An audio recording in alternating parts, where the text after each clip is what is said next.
एक शांत नदी के किनारे बसा एक छोटा सा गांव था। उस गांव में बिरजू नाम का एक गरीब मछुआरा रहता था। उसका घर बहुत साधारण था। मिट्टी की दीवारें और ऊपर पुरानी टीन की छत। बारिश के दिनों में छत से पानी भी टपकता था।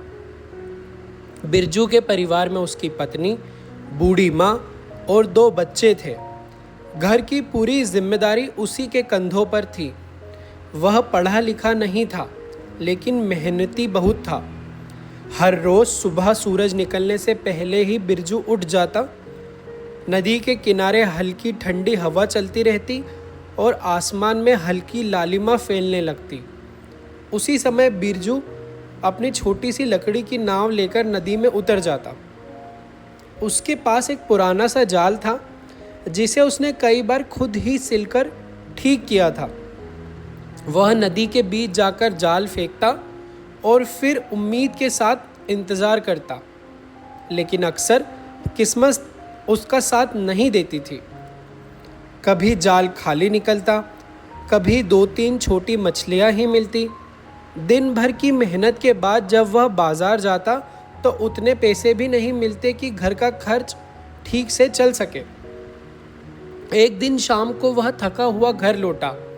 उसके हाथ में छोटी सी टोकरी थी, जिसमें बस 4-5 मछलियाँ थीं।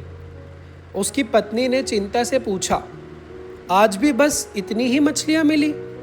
बिरजू ने हल्की मुस्कान के साथ कहा, हाँ, लेकिन चिंता मत करो, कल नदी ज़रूर मेहरबान होगी। उसकी बूढ़ी माँ अक्सर उसे समझाती थी और कहती थी, बेटा, नदी कभी खाली हाथ नहीं लौटाती, मेहनत करते रहो, एक दिन सब अच्छा होगा। लेकिन कई बार हालात इतने खराब हो जाते कि बिरजू को अपने बच्चों की पढ़ाई छुड़वाने की भी चिंता होने लगती। एक बार तो ऐसा भी हुआ कि लगातार 3 दिन तक उसे ठीक से मछलियाँ नहीं मिली। घर में राशन खत्म होने लगा था। उस रात बिरजू बहुत देर तक सो नहीं पाया। वह चुपचाप घर से निकला और नदी किनारे जाकर बैठ गया। चांद की रोशनी पानी पर चमक रही थी। बिरजू नदी को देखते हुए धीरे से बोला, हे भगवान, बस इतना कर दो कि मेरे बच्चों को भूखा ना सोना पड़े। अगली सुबह वह पहले से भी ज़्यादा जल्दी नदी पर पहुंच गया। उसने नाव को थोड़ा दूर करके जाल फेंका। कुछ देर बाद जब उसने जाल खींचना शुरू किया तो उसे लगा कि जाल बहुत भारी है। पहले तो उसे लगा कि शायद आज बहुत सारी मछलियाँ फंस गई हैं।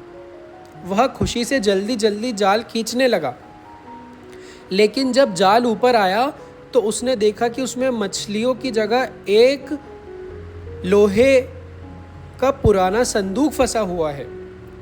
बिरजू थोड़ा निराश हो गया। उसने सोचा, इतनी मेहनत की और जाल में यह बेकार सा संदूक फंस गया। लेकिन फिर उसके मन में जिज्ञासा हुई। उसने संदूक को नाव में रखा और बड़ी मुश्किल से किनारे तक ले गया। घर पहुंचकर उसने अपनी पत्नी और माँ को बुलाया। सबने मिलकर जब उस पुराने संदूक को खोला तो वे हैरान रह गए। उसके अंदर पुराने सोने के सिक्के, चांदी के बर्तन और कुछ कीमती गहने रखे हुए थे। कुछ पल के लिए सब लोग चुप रह गए। बिरजू की पत्नी बोली, यह तो खजाना लगता है। बिरजू भी हैरान था। उसने धीरे से कहा, शायद यह भगवान ने हमारी मेहनत देखकर दिया है। लेकिन बिरजू लालची इंसान नहीं था। उसने सबसे पहले गांव के साहूकार का कर्ज चुकाया, फिर अपने घर की मरम्मत करवाई, बच्चों को अच्छे स्कूल में दाखिला दिलाया और अपनी माँ का इलाज करवाया। धीरे धीरे उसकी ज़िंदगी बदलने लगी। लेकिन सबसे बड़ी बात यह थी कि बिरजू ने अपनी गरीबी के दिन कभी नहीं भूले। उसने गांव के दूसरे गरीब मछुआरों की मदद करनी शुरू की। किसी को नया जाल दिलवाया, किसी की टूटी नाव ठीक करवाई। धीरे धीरे लोग उसे सिर्फ अमीर मछुआरे के रूप में नहीं, बल्कि दयालु और ईमानदार इंसान के रूप में पहचानने लगे। एक दिन गांव के एक बुजुर्ग ने उससे पूछा, बिरजू, अब तो तुम्हारे पास इतना पैसा है, तुम शहर जाकर बड़ा व्यापार क्यों नहीं करते? बिरजू मुस्कुराया और नदी की ओर देखते हुए बोला, मेरी पहचान इसी नदी से है।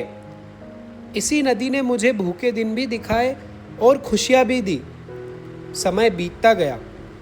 बिरजू का परिवार खुशहाल हो गया। उसके बच्चे पढ़ लिख कर बड़े हुए। लेकिन आज भी बिरजू कभी कभी सुबह सुबह अपनी पुरानी नाव लेकर नदी पर निकल जाता था। वह जाल फेंकता नहीं था, बस शांत पानी को देखता रहता था और मन ही मन सोचता था, अगर मैंने मुश्किल दिनों में उम्मीद छोड़ दी होती तो शायद आज यह दिन कभी नहीं आता। इसलिए गांव के लोग आज भी अपने बच्चों को यही कहानी सुनाते हैं और कहते हैं, मेहनत, ईमानदारी और धैर्य रखने वाले इंसान की किस्मत एक दिन ज़रूर बदलती है।